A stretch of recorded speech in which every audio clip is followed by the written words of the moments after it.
it's a real thrill. I suspect we have several repeat customers from our first talk in the digital transformation series with Willie Donaldson last time, which was just superb kind of perspective from the C-suite. And I'm here to tell you, as you'll see shortly, today's speaker will be in absolutely that same category. We've had a preview, and this is really exciting. I think it's also noteworthy for all of you, as you've noticed, our first two speakers in this transformation, a digital transformation series, are kind of coming from a non-DoD centric perspective. And that's because, of course, we all just have so much to learn from experts and innovators from across the civil commercial application space, as well as those within the defense community. And so again, today's speaker is a great example of that. So I will briefly introduce Michael Salvato, our speaker today. You can see his title, Vice President Infrastructure Advisory Practices at Mott MacDonald. I do have a few additional things, although I do highlight that you can see his abstract and bio and eventually the slides at our SERC Talks website. So please, as always, visit there early and often. You can also see information about the previous SERC Talks as well. So Michael actually has a master's in urban planning from New York University, an undergraduate from SUNY New Paltz, and a very interesting degree program called economic geography. But again, when you see his bio, you'll see the amazing experience he's had across the different sectors, including the private sector role that he plays now, still assisting the Port Authority of New York and New Jersey in that role. But he retired in 2018 from over 35 years with New York Metropolitan Transportation Authority, culminating as Director and Program Executive for Enterprise Information and Asset Management, which to me sounds like just about everything and anything that is related to the mission therein, which is why, again, you're going to be amazed by the perspectives he has to offer here from a systems perspective that's forged by experience across program management, economics, finance, information systems, again, all with that urban planning background. So amazing work. And I am going to stop talking now and welcome you, Michael, and thank you. And the floor is yours. Thank you, Dan. Thank you very much. So hello, everyone. Sorry. So again, I'm a vice president at Mott MacDonald, Engineering Management and Development Consultancy. And I'm really honored to be invited to talk with this esteemed group. And again, Dan, thank you for the introduction. I'm also kind of humbled by the experience in SERC. I'm not a systems engineer, but I deeply believe that systems thinking is needed to address the threats kind of facing civilization, in particular, improving infrastructure. So I'm also grateful to Bill Rouse, who has helped me over the years think about infrastructure as a complex system, and again, the opportunity to speak with all of you. Just a little bit more about me. I've always been fascinated by cities and the built environment. I'm trained as Dan said, a geographer and urban planner, but also as an architect. And in college, I read The Limits of Growth, which was published about the time I was in school, and Buckminster Fuller's Operations Manual for Space of Earth. And these and other things gave me a deep appreciation for the power of systems thinking very early in my career. My work tends to focus on innovation, particularly on the interdependency between information and communication technology, infrastructure, and economic development. I see technological innovation as a necessary but insufficient prerequisite for sustainable development. That is why I believe systems thinking and systems engineering are essential to the success of projects, networks, enterprises, industrial and planetary systems. A systems paradigm will be instrumental in shaping the next stage in human development. So why am I here? In part because Bill Rouse asked me if I would talk about infrastructure, its importance, and how systems thinking can help infrastructure become smarter, more sustainable, and resilient. Today, I'm going to cover the why, how, and what of what I call infrastructure 4.0. and about delivering a smarter, more sustainable and resilient future. First, why? Investment in our infrastructure is sorely needed in the United States. The American Society of Civil Engineers, if you've all heard, gives the US infrastructure a C- grade and estimates that an additional $2.6 trillion are needed on top of the existing $3.4 trillion already in the pipeline to close the infrastructure gap by 2030. The good news is that things are beginning to shift. President Biden's slogan is Build Back Better, and he has proposed a $2.3 trillion infrastructure and job package over the next 8 years, which includes a range of the traditional infrastructure projects like electrification, charging stations, de-leading municipal water, as well as things characterized as social infrastructure like childcare support. We need all of these investments and more to create jobs, to fight climate change, and to improve how our country and our communities function. But our problems need more than money. They need a guiding vision, one that is courageous enough to transition from our current forms of human development. That's why we need systems thinking to reimagine infrastructure. Americans aren't the only one that need to invest. In the coming 3 decades, we need to build more infrastructure than everything that has been built since the dawn of civilization. It is estimated that global investment needs to reach $97 trillion in the next 20 years. That equates to the current value of the entire capital plant in place today. Current projections are that investment will fall short, about $18 trillion short, especially in the area of water and electricity. Closing this gap will require increasing investments from the current level of 3% of GDP annually to 3.7% GDP. President Biden's plan would increase US investment by 1% to around 3.3% of US GDP. China, by comparison, spends around 8% of their GDP. There is no doubt we need to invest, but we need to invest wisely. So what is infrastructure? Infrastructure has been called or described as the foundation of civilization. Mention the word infrastructure, and most people think of the hard physical infrastructure, long-term technical structures, equipment and facilities, roads, water supply, power grids, telecommunications, railroads, ports, and airports. A definition used by economists is the basic physical systems of a business, region, or nation. Some infrastructure is so critical to our nation, according to the US Patriot Act, that its incapacity or destruction of these systems and assets would have a debilitating impact on national security, economic security, public health, and safety. Yet infrastructure is even more than that.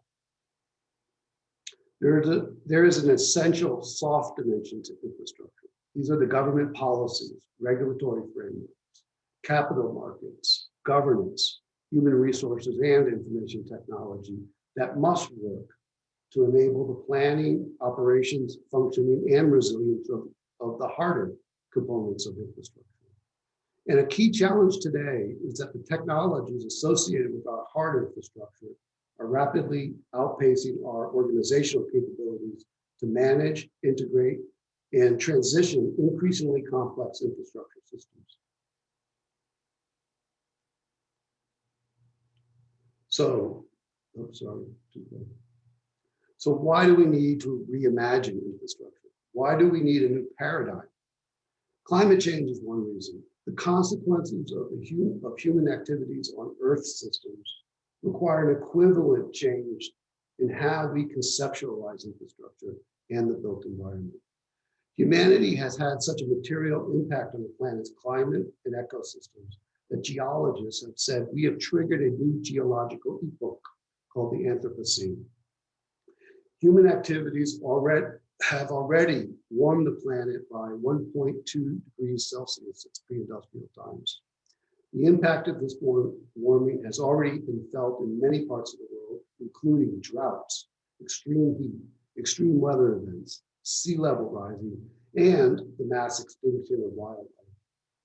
In the United States, there have been over 290 weather and climate disasters since 1980, with costs in excess of $1 trillion.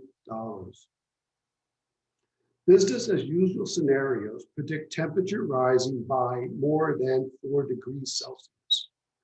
If that happens, the impacts on the Earth's systems that sustain life will be catastrophic.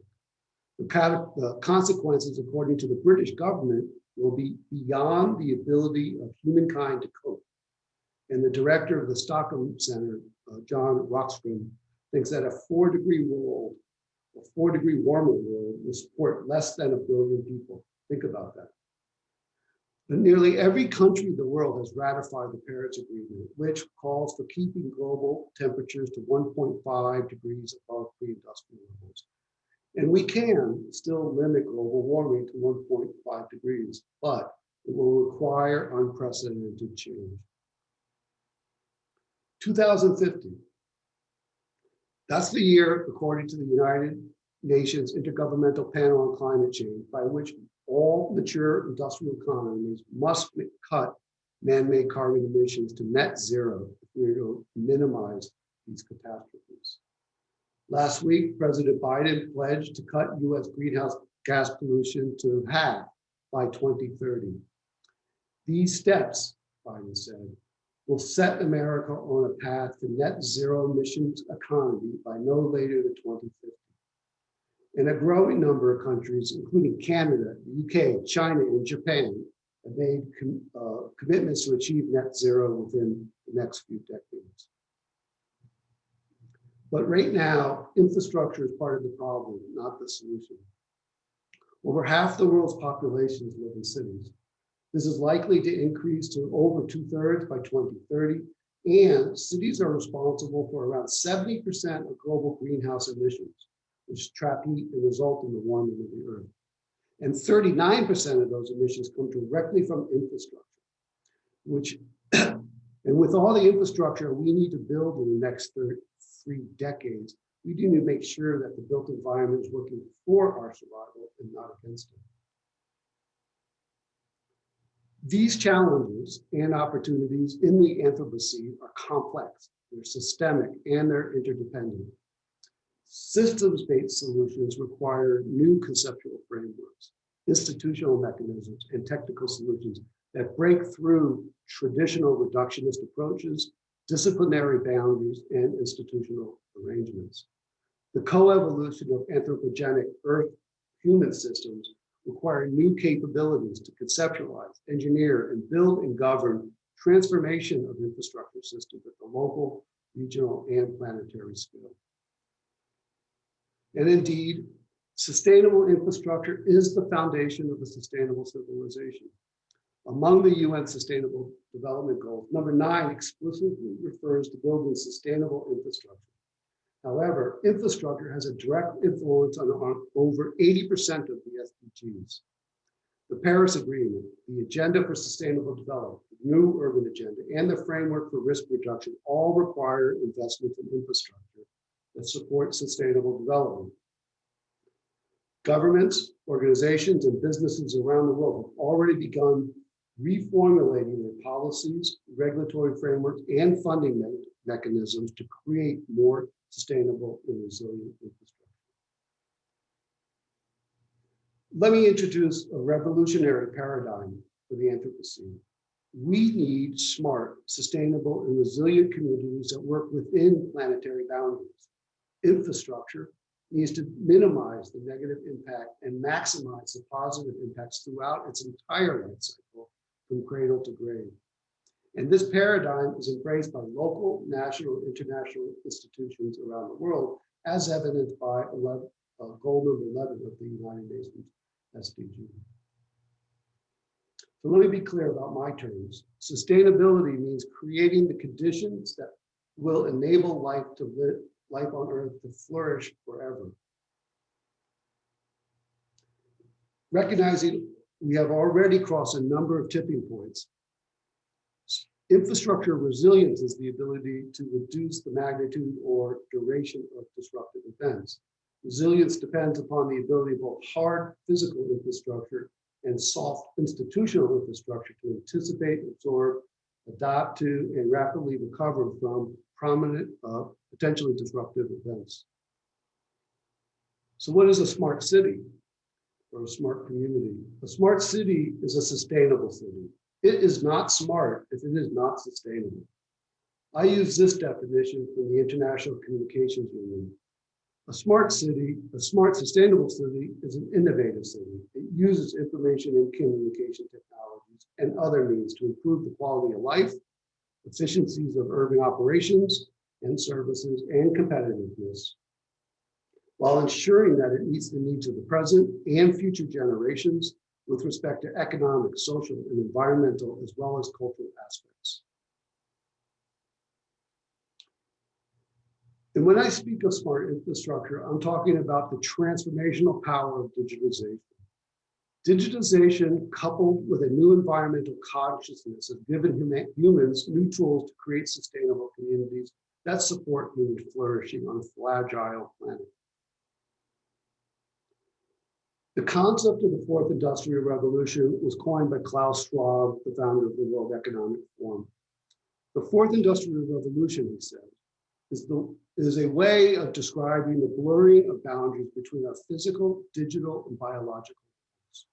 It is the fusion of these technologies and their interactions that make the fourth industrial revolution fundamentally different than previous revolutions. And here's my point. The convergence of physical, digital, and biological spheres that characterizes the fourth industrial revolution has created the possibility of new cyber-physical infrastructure systems that enable us to operate within the planetary boundaries. Smart infrastructure, therefore, is a set of cyber-physical systems of systems that respond intelligently to changes in the environment, with the ability to influence and direct its own delivery, use, maintenance, and support. Sensors and information technology are embedded into infrastructure and connected to communication networks, which allow real-time data acquisition and analysis that enhance planning, development, operations, and maintenance of infrastructure services such as energy, transportation, water, and physical environment. Better information is used to drive greater efficiency, life cycle management, sustainable development, and a low carbon society. Let's talk about how we transform infrastructure in response to these drivers.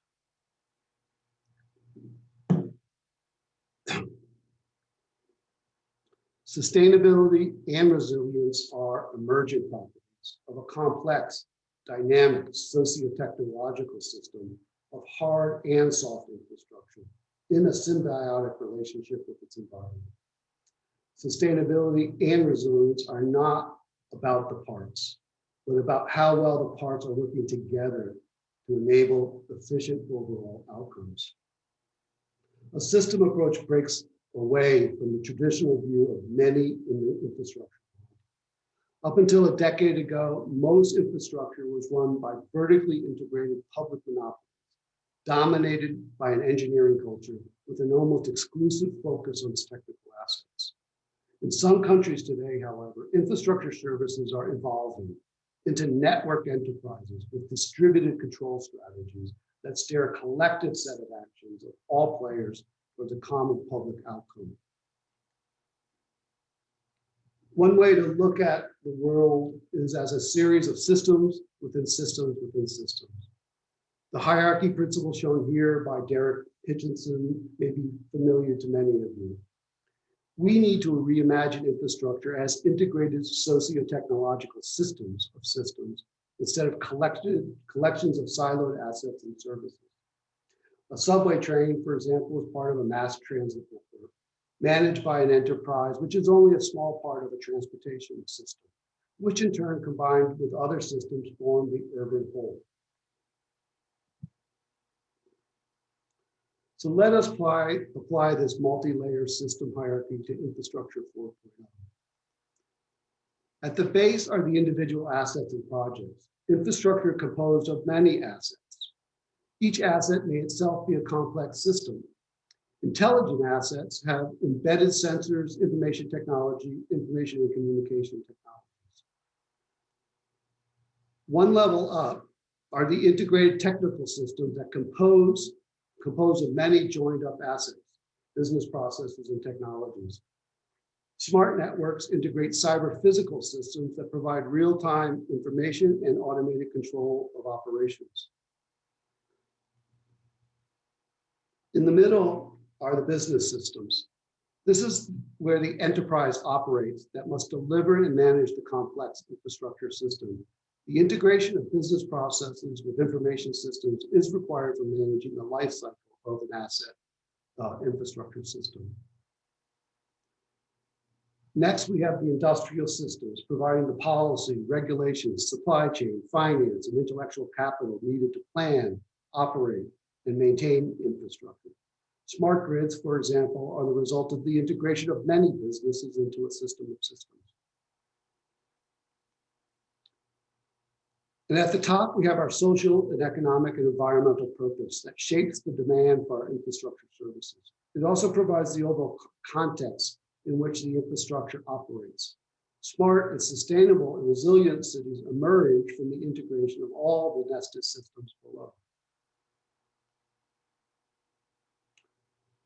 Look at it, consider how a system approach is transforming the infrastructure delivery. This model was developed by the UK Infrastructure and Project Authority to improve the delivery of complex programs and projects. Project sponsors are expecting new capabilities, measurable outcomes, and socioeconomic benefits defined by policy objectives. Successful programs manage transformation and social economic benefits, not just building of physical assets. The model is also a good framework for cracking wicked problems too. At the top, we have wicked problems such as climate change, socio-economic, social inclusion, and digital transformation. A key decision is to distinguish between the parts that can be solved and the parts that must be managed. At the systems and project level, you have the parts that can be solved through well-defined projects and hard systems engineering. However, it is the purpose of the enterprise that is to plan, manage, and deliver the operational transformations to create value required by the stakeholders and society. And they must do it while adjusting to changes to the socioeconomic context. And a prime feature of systems is that the prime feature of systems that survive is that they're able to adapt. In his book, The Brain of the Firm, Stafford Beers described an enterprise as a complete system in balance with its environment. I mapped Hitchenson's model to Beers' viable systems model, building on the work of Sankaran, Muller, and Droid. They focused on the governance of mega projects to deliver UN Sustainable Development Goals, as indicated on the right. Beers said that self-organizing systems have a hierarchy of purpose, and that the lack of purpose or the misalignment of purpose point to the collapse of the system. I believe we would be wise to embrace sustainable development as our core purpose to avoid the collapse of our socioeconomic and environmental systems.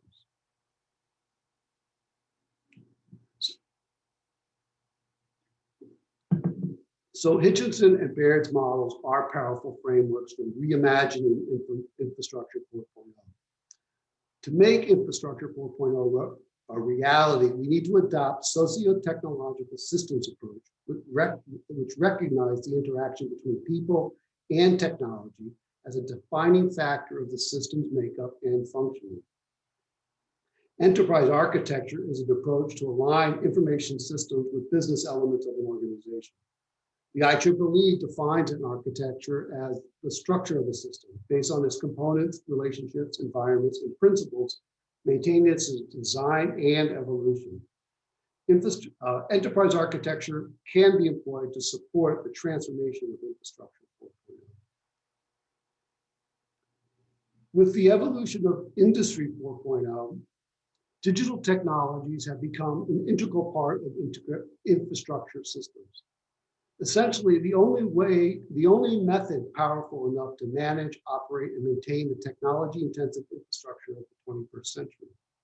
The more technology we have, the more complex the infrastructure becomes, the more we need information technology in order to interact with and manage it.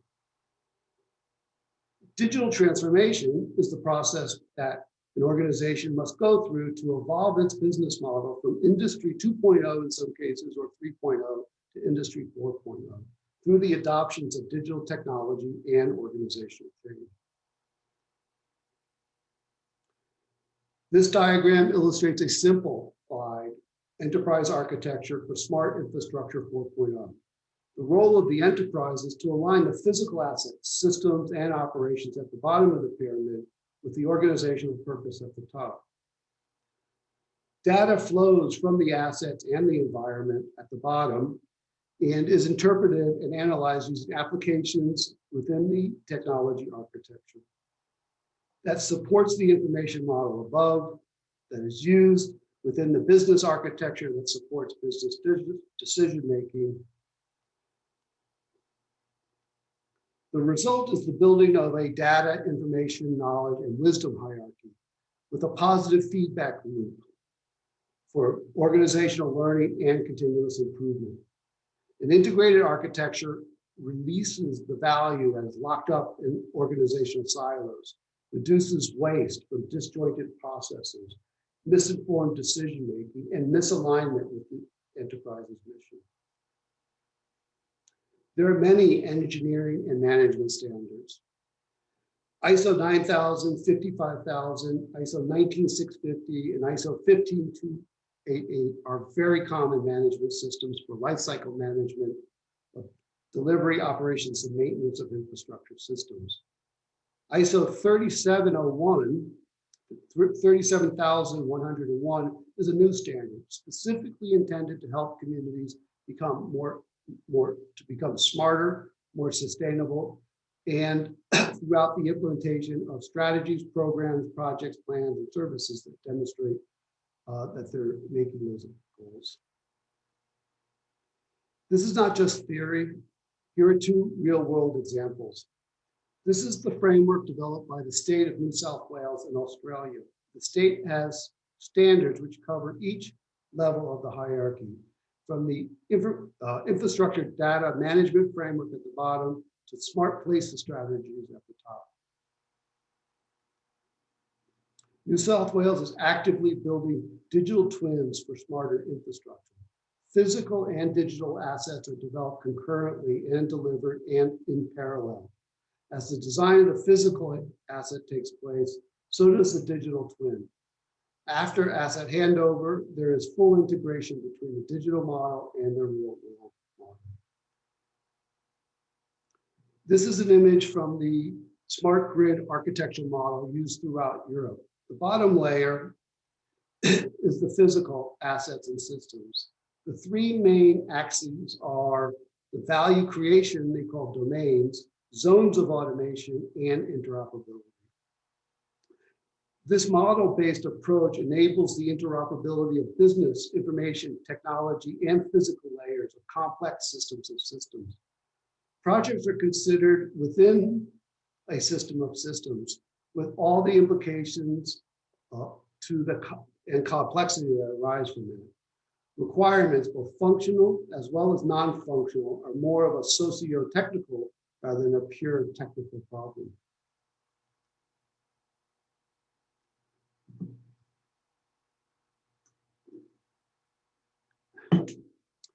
The risks presented by climate change, digitization, and sustainable development are of a kind and scale that we have never seen before. And we don't yet fully have coherent solutions.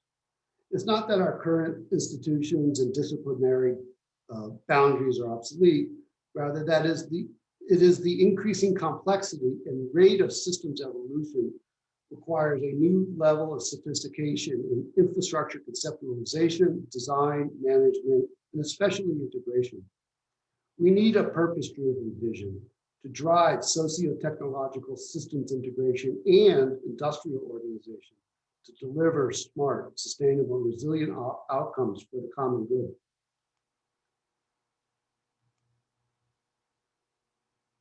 Shell Oil has been developing scenarios for the future for 40 years. In 2013, Shell published 2 thought-provoking yet plausible scenarios for energy transition.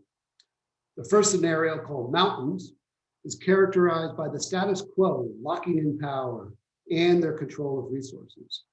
The second scenario, called Oceans, is in which power is devolved, competing interests are accommodated, social cohesion is said to have eroded, and politics is destabilized.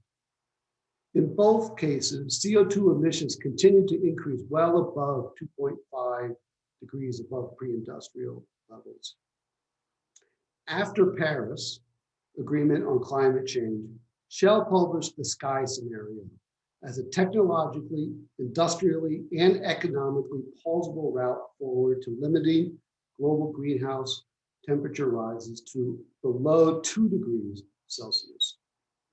Sky 1.5 was released this year.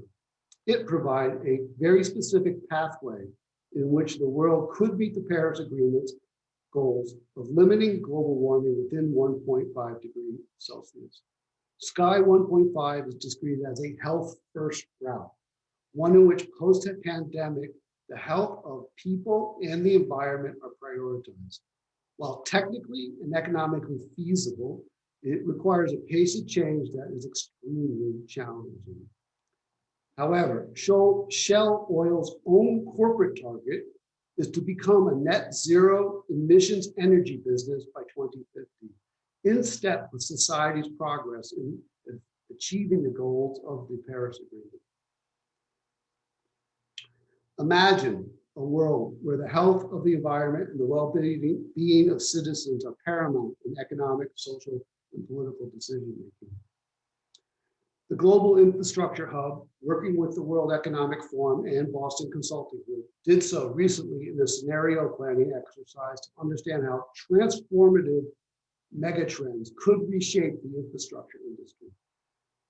These 3 scenarios offer deliberately extreme yet plausible versions of the future.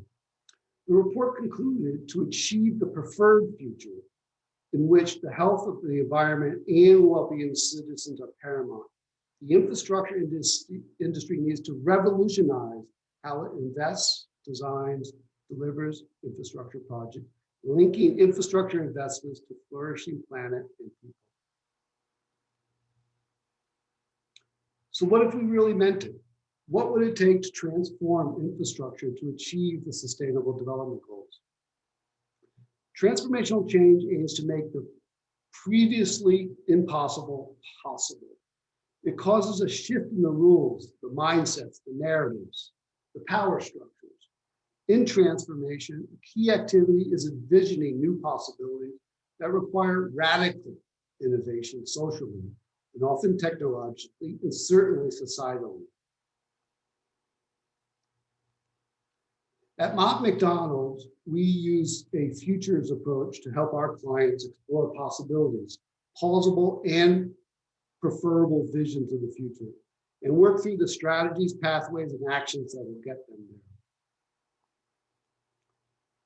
Looking to the future, business as usual produces an undesirable outcome of greater than 2 degrees Celsius, described by the British government as beyond the ability of humankind to cope. The preferred scenario, in accordance with the Sustainable Development Goals and other civilized visions of a desirable world, is one in which people and planet flourish in a symbiotic relationship forever. Our values guide our purpose and our vision towards a better world, and demand that we work to avert the negative consequences of our current paradigm. Backcasting involves starting with the desired end state and working backwards to identify the necessary conditions for those ambitious scenarios. And transformational pathways formulate actionable roadmaps to achieve those sustainable development goals. The prominent mega project scholar, Brent Thorburg, believes that humans are motivated to undertake seemingly impossible mega projects by four sublimes: technological sublime, a political sublime, an economic sublime, and even an aesthetic sublime. Sankaran, Muller, and Droid suggest that we need a new sublime, a sustainable ability sublime, to drive the challenges needed to meet the UN Sustainable Development Goals. So, how can a systems approach help infrastructure become smarter, more sustainable, and resilient? Fuller postulated almost 100 years ago, that systems thinking helps us understand our connectedness and dependency on our environment. A new systems paradigm is needed to transform infrastructure for people and planet to flourish in the Anthropocene. This requires looking far into the future, thinking beyond ourselves to the greater collective, looking deeper below the surface to understand how things really work. We must use systems thinking to harness the technologies of the fourth industrial revolution to create a future we want for ourselves, our children, and for generations to come. Fuller said, "We are called to be the architects of the future, not its victims," adding, "There is only one revolution tolerable to all men, all societies, and all political systems. That is revolution by design and innovation." Systems thinkers and systems engineers will be at the forefront of transforming infrastructure for a smarter and more sustainable future. Thank you.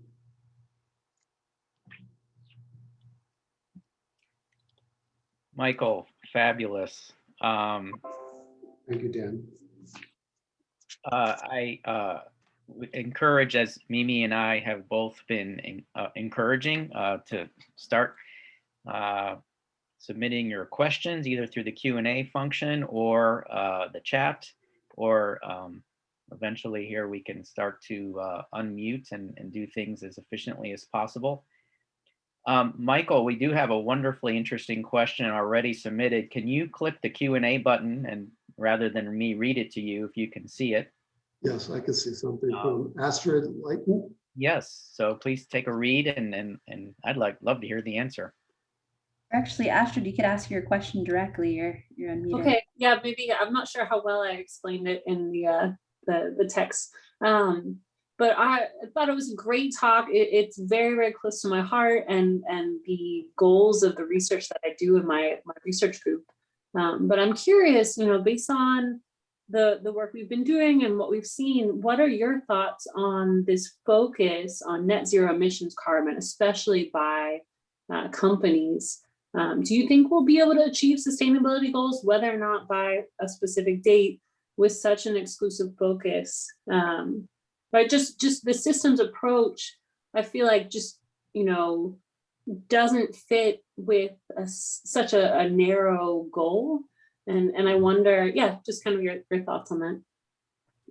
Well, I hope we're able to use it as a leverage point and trigger other systemic changes. At least that's my personal perception.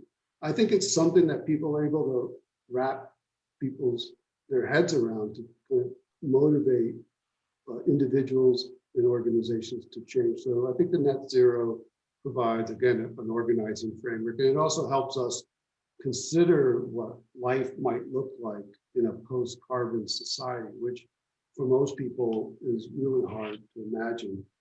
I think as we work through the solutions, however, again, I think you got to work at them at different levels. And I think the decarbonization is a really excellent way to kind of analyze the life cycle, say, of either an asset or a system of assets, to understand where the carbon is and how you might get them out, but then also introduce the other objectives. Net zero by itself is an outcome, it's a mean. The outcome that we're looking for is sustainability. It's an outcome that we're looking for is social inclusion, or an outcome that we're looking for would be, say, a healthy planet or a healthy environment for human flourishing. So I think at the top line is the concept of flourishing. And then within that, you have a set of other outcomes that we're looking for to find that flourishing. I think NetZero is a means through which to help people organize around and rally around some specific leverage point within that system. I'm curious what type of work or research that you're doing. So we do bio-inspired system design for sustainability and resilience. So it's very much in line with the things you talked about today. And we've been thinking about, do we focus on carbon? Do we focus on waste, material, energy, water, right? There's so many different aspects, where can we have the best impact? Yeah, that's why I think that kind of purpose really helps sort that stuff out for you. So if you think about human purpose, and you think about it in terms of flourishing, as Aristotle did many generations ago, I think it gives us a renewal.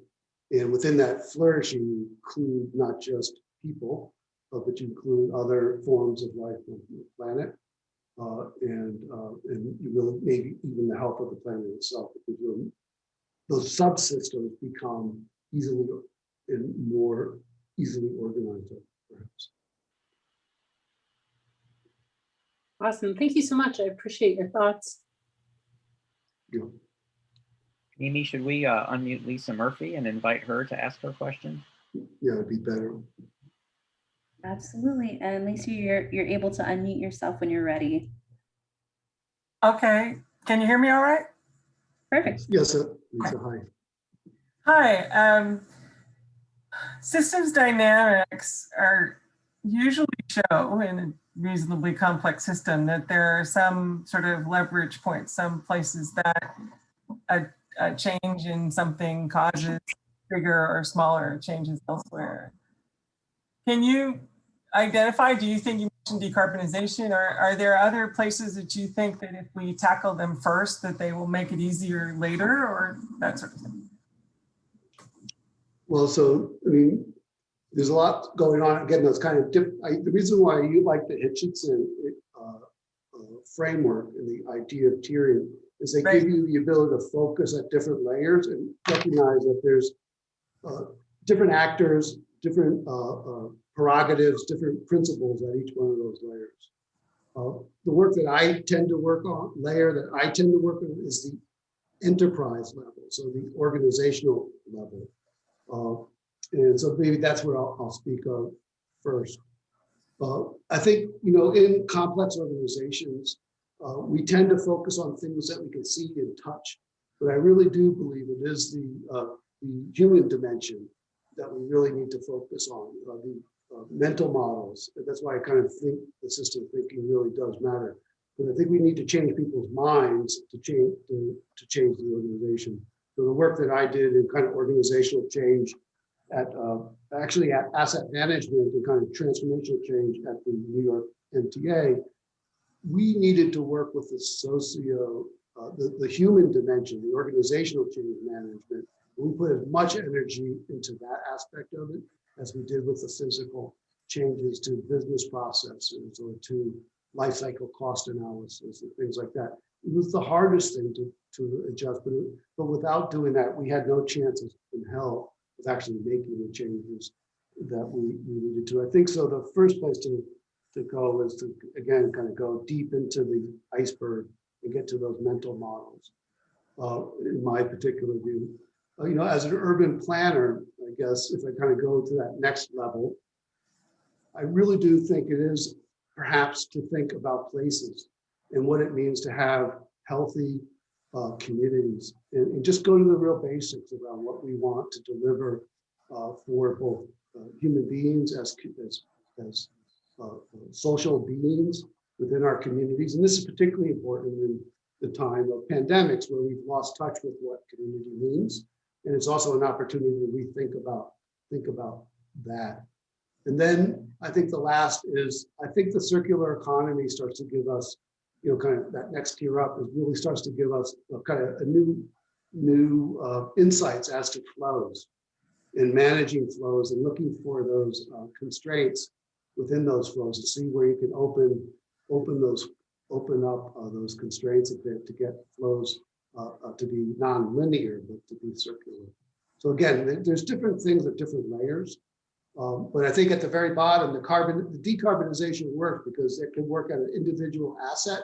So when you're building an asset, you can ask those specific questions. Is that asset embedding or carbon?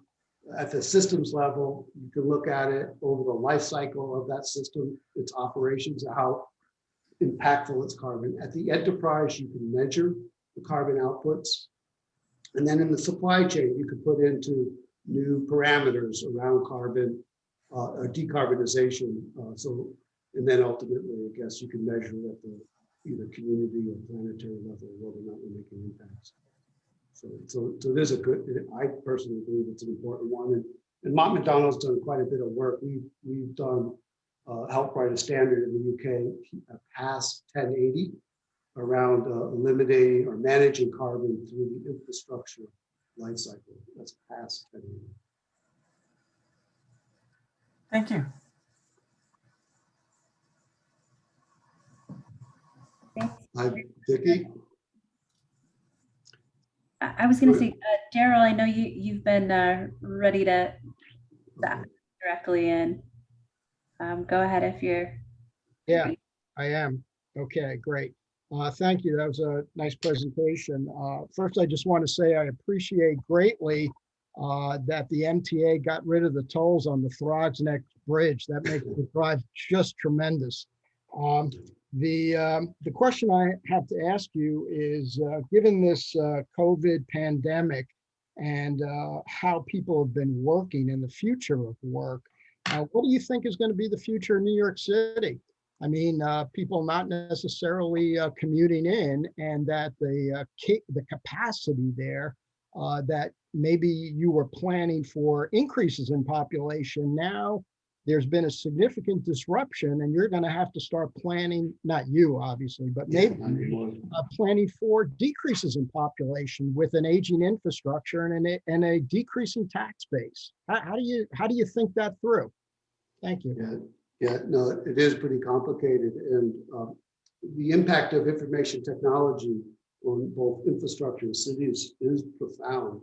It's something that people have been talking about for a while. I do think the example of tollless technology is a good one to show how you increase capacity and reduce carbon impacts through the introduction of information technology. So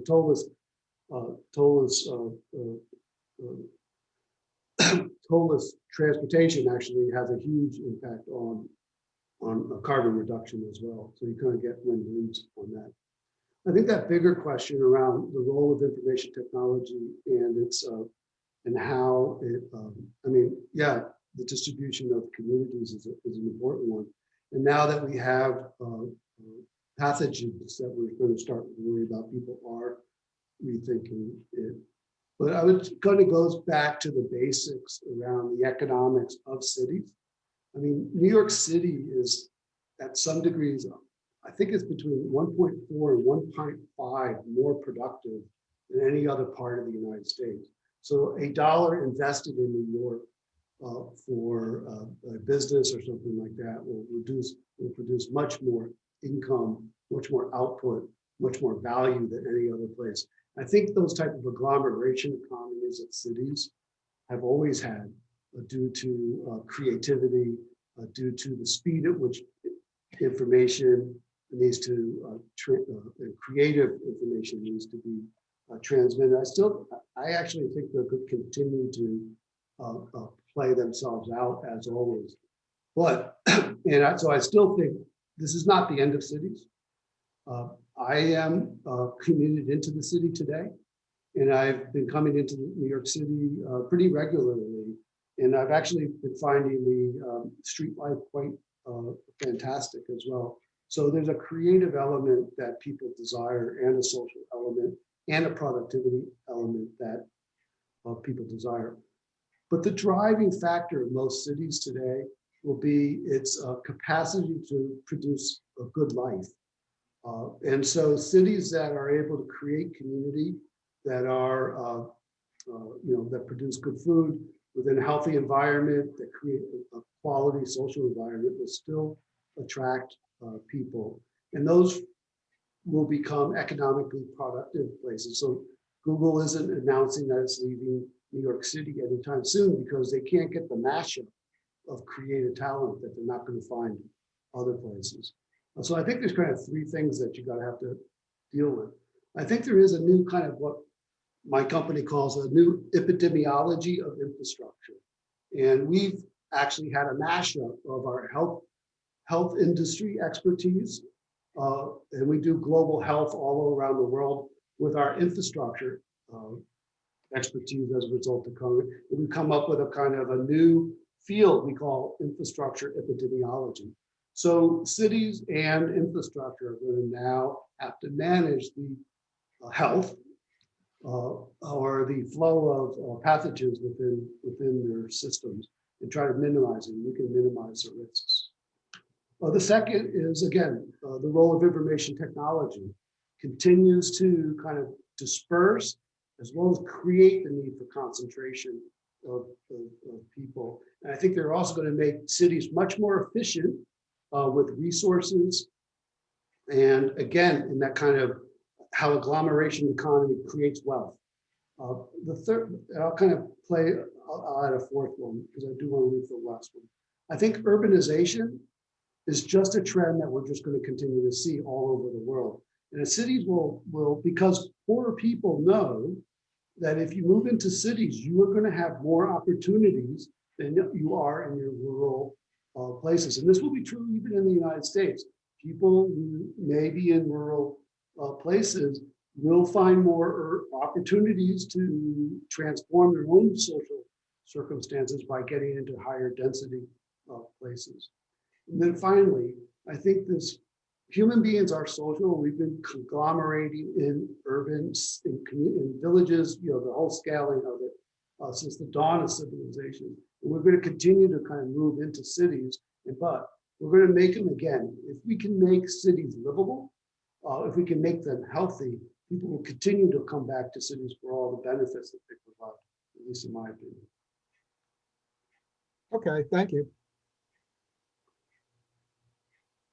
Pivot into two different questions here, but I'll pass it to Ifoze. Apologies if I'm mispronouncing. Yeah, can you hear me? Yes. Okay. So my question was, how big of a role with the significant amount of interest in artificial intelligence and machine learning, how big of a role do you think the integration of artificial intelligence and machine learning will play in infrastructure 4.0? And kind of leading into my second question, what is the appropriate way that we can start to integrate artificial intelligence and machine learning into our infrastructures, so we don't end up compromising things such as security and privacy with regarding data? Yeah, I mean, it's going to have a pervasive impact on infrastructure. There's no doubt about it, because it's fundamentally just going to change a lot of ways that people do. I know some infrastructure companies that are training, doing a lot of training of algorithms to do predictive analytics on their infrastructure on a regular basis. So we set up entire teams to train the algorithms for this type of predictive analytics. I think what's interesting when I was reviewing those scenarios, those future scenarios, there is a scenario, and if you go to and I encourage all you guys to look at the global infrastructure hub's analysis of the three scenarios that they did for the future. And one of them is where big tech runs the world, right? And you've concentrated all that wealth into a few technology companies, and they're programming and they're doing the algorithms that allow us to do that. That's only one scenario, one application of AI, because I think you could also say that AI can help produce a healthier planet that's distributed, that's much more not concentrated. And I think the challenge for engineers and for capitalists is to whether or not they're going to concentrate all that technology into the hands of a few, or are they going to create systems that are open and distributed and to allow it. So part of it is towards what end, and if it's simply the concentration of wealth, then that is another scenario. And then the final answer I'll talk to you about is that architecture work that I am very passionate about. There is no kind of really sophisticated AI without an equally sophisticated kind of enterprise architecture. And it has to be open, it has to be distributed, and has to be, it has to be adaptive. And I think you got to come up, and I think that's the kind of the really where the interesting work is probably is around how do you architect these enterprises such that you can have multiple players distributed, contribute to, again, socially desirable outcomes and leverage that information technology, including AI effectively.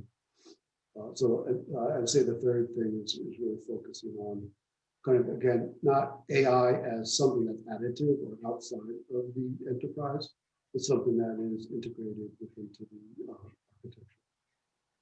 Okay. Okay, thank you.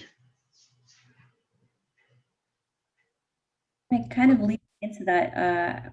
Carl, you're able to unmute and ask directly as well. Well, thank you, Mimi. Yes, great presentation.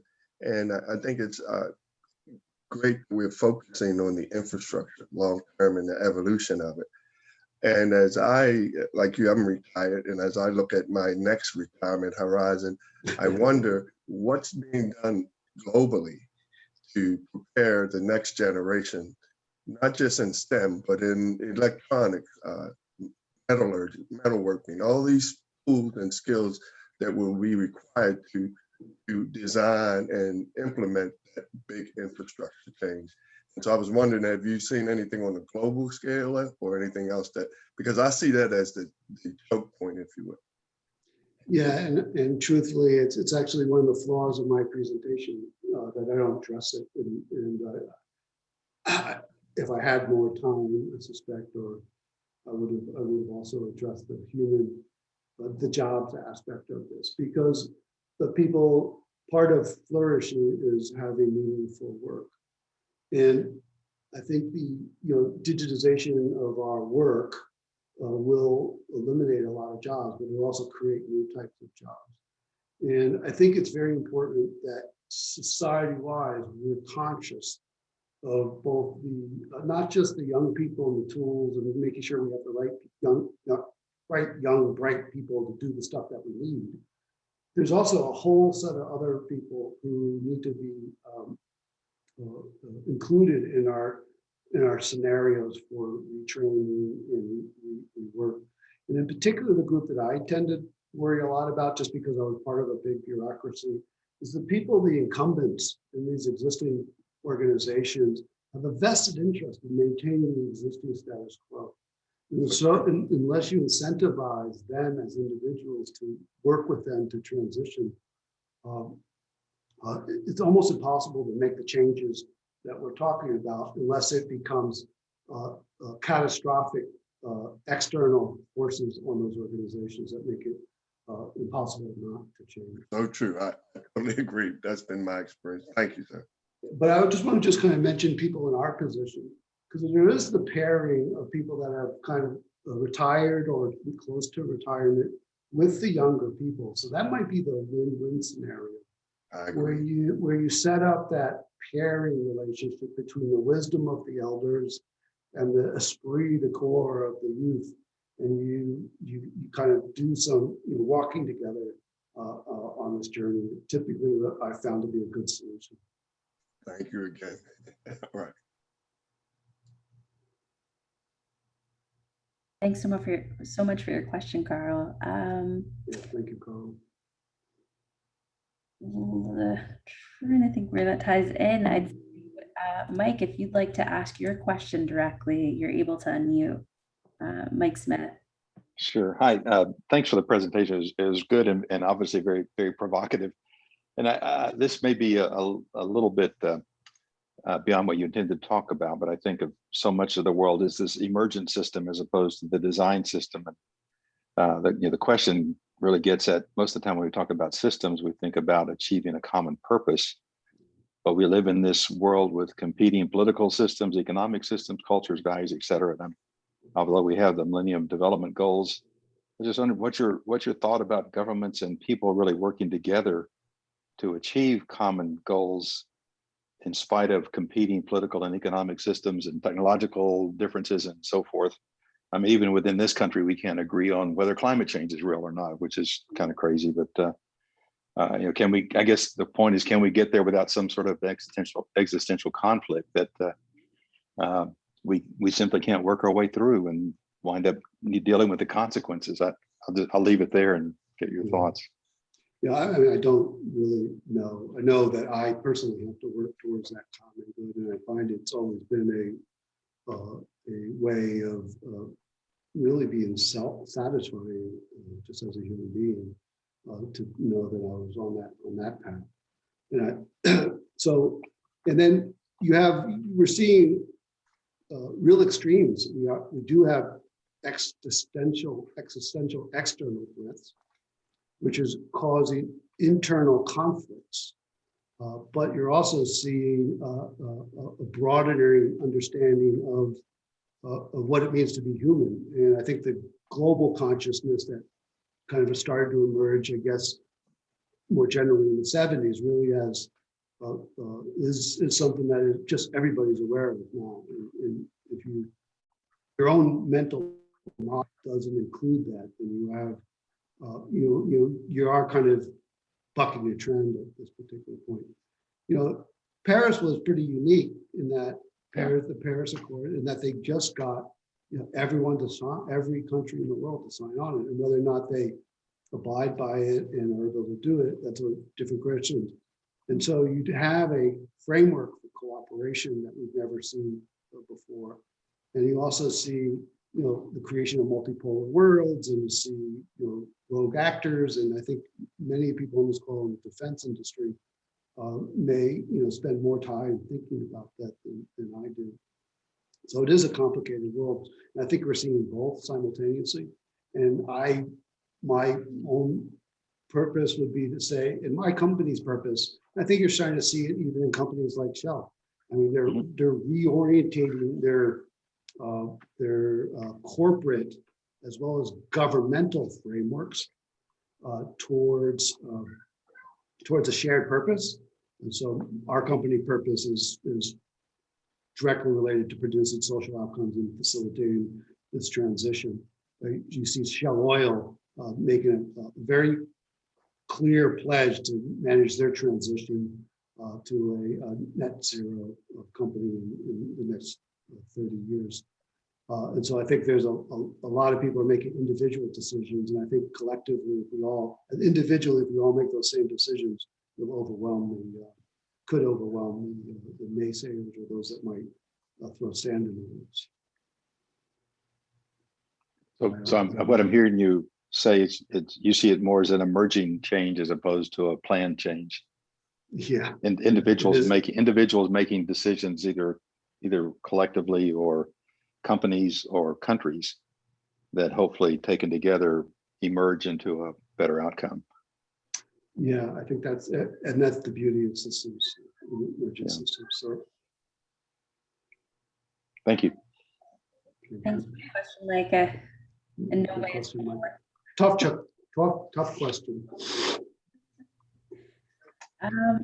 Kind of tying into it is Yuna's question in a smaller degree, is many infrastructure systems have long-lasting legacy components that cannot be easily or upgraded. So transforming infrastructure systems will likely need to contend with these challenges, which might result in unintended consequences. So how can we think about working towards sustainability and resilience while being careful about the legacy systems? Yeah, I mean, that's the thing about infrastructure. I mean, some infrastructure is the result of cow paths 3,000 years ago. So that road is in that spot because of a cow path, someplace a long time ago. So these have real legacy things. The other thing is that, they have pretty long life cycles in their own right, which is actually true as well. And so part of the transformational element of it is some of this can be done on top of existing infrastructure. And I think the tollless, the tollless tolling is an example of that, where you put a new ICT infrastructure on top of an existing civil infrastructure. And as a result of that, you increase capacity, you lowered cost, and you lowered emissions all simultaneously through this new technological infrastructure. And so I think one of the things is around those overlays. And I think the other is around stitching infrastructure systems together. So right now we talked a lot about both driverless cars as well as electrification. That's another overlay, but that overlay is systems of systems sits on top of legacy systems. So there's no reason to rip up the old legacy system. You're overlaying a systems of systems on top of it, both an electrical system and an ICT system now that sits on top of the legacy civil system.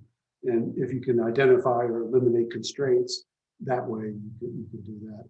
And then the third is, as you are making new investments in different layers of that, particularly at the specific project or asset layer, you can replace, you might be able to replace a steel car or a gas-powered bus with an electrical bus, or a steel frame with a carbon fiber frame, or that type of thing. So you can replace out components on an as-needed basis. So you can take much more of a component-based approach to design. You can maintain the legacy assets, particularly with embedded carbon and a lot of concrete and things like that that's given, and then you can replace out components on a life cycle basis. So that's a kind of third aspect of it. Okay. And Stephanie, you can ask your question directly. I think you're ready. Thank you. Yes, I'm ready. Can you hear me? Yes, hi, Stephanie. Hi, Michael. Thank you for a very interesting talk. You mentioned Stafford Beer, who I'm interested in. For those who don't know, he developed a multi-layered model similar to your layered model of an enterprise, and he was interested in models of the enterprise. And he talked about feedback and control to control the enterprise and how you collect data. He collected a lot of data when he was in Chile to try to control Chile's organization.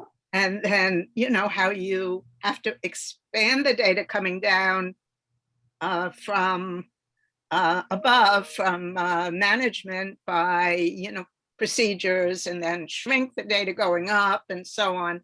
So I'm really interested in that model. And you said you mapped that model, and I'm interested in what you did. So I wondered if you could talk a little more about it. Well, I'm glad you're interested. I'm really interested in what you just said, and you probably know, you've probably forgotten more about this than I've learned. But as I've kind of been thinking about it, and what I kind of concluded, I don't know a lot about Stafford Beers, but what I did find out about it, I said that makes total sense. It sets up the cybernetics. So if we talk about a cyber physical system, you have to start talking about cybernetics. I mean, there's a complicated that's a loaded term, but you need, and I think, Bears kind of really built out the cybernetic system for an enterprise. And so I think it's a rich area. I actually would like to talk to you afterwards. Perhaps we can get together for an e-drink and kind of talk about where we go with it. That would be great. My company and others have been thinking much more about infrastructure rather than as a physical thing, which has been traditional, to much more of an enterprise now. And we over the last 10 years is becoming more common around thinking about enterprises more. And that happens just to be where I work. And then the last, I mentioned a paper from Shankar, Muller, and Rome, and they do large project management. They're basically organizational project management experts, and they're the ones that introduced me to the staff up here. And I was just really riffing on their work around setting up the sustainable development goals and kind of introducing what they called sublime drivers of change, which I really like the concept of. But yeah, so let's talk offline. I'd like to see. That would be good. Could you give me the reference? So that was, is that SHANKAR? Shankar? Yeah, let me get it directly without. We're very bad. We'll do that after. Great. Okay, thank you so much. Back to our papers. Thanks, Stephanie. And Mike, I think we're closing it with the last question. Sorry, Nas, cut you off, Dan. Go ahead. Oh, no. Did you see a last question? I didn't see another question. I did, from Vicky There's Beer. Vicky. Go ahead. Yep. Do you think we need to retreat from many coastal areas at high risk of flooding, Hoboken being one of them, or can improved infrastructure solve the problems? Yeah, well, I mean, it really depends on how, how it depends on the scenario that you're working towards. And certainly in some scenarios, there's not going to be much choice in terms of retreating. I think people will continue to try to make capital investments as well as in both gray and green infrastructure to help mitigate the risk of flooding. I was doing some work on naval bases, and most of the U.S. military naval bases are in areas that are dramatically at risk of sea level change, and so those have to make some big choices around what they do from a military perspective. So I think it's probably both, and it also depends on if we're able to work towards our goals. If we're able to get stuff, if we see a 2 or 3 degrees rise in Celsius, all bets are off with what happens. If you're able to get something within 1.2, 1.5 and 2 degrees, you can have logical, rational discussions about cost benefits in each scenario and do some modeling and make some decisions. Once you start getting above 2, you start looking at impacts that, again, at 4 degrees, the British government basically said, we can't cope anymore. And that's so the most important thing is we change our direction of travel. Well, I believe we probably are also out of time now. Is that correct? Question. Michael, for myself, I enjoyed every single thing you said, except one. The concept of e-drink. I think we just don't want to go there. But if that's what required to get together with someone of Stephanie White's caliber, then please go ahead and propose it. But, thank you, Stephanie. Yeah, fabulous talk again. For everyone's sake, the presentation slides will be available on the SERC Talks website. You see Michael's contact information here. And again, we're on a winning streak with the Digital Transformation Series. This is just a wonderful progression from Willie Donaldson's talk. So Michael, thank you so much. Well, thank you very much, and everyone for helping me get this together. All right. Yeah, thanks everyone for joining. I think, Mike, you had it on some of the next slides. Our upcoming SERC talk that'll be closing out our series is going to be with Dave Zion from Philips Healthcare. And that's, as you can see, June 16th at 1 p.m. Eastern. And then, Dan, I hope you'll stick around for the test and evaluation series, but closing out our year will be test evaluation with Laura Freeman from Virginia Tech moderating. So again, thank you so much for everyone's time today, and looking forward to seeing you at the next talk.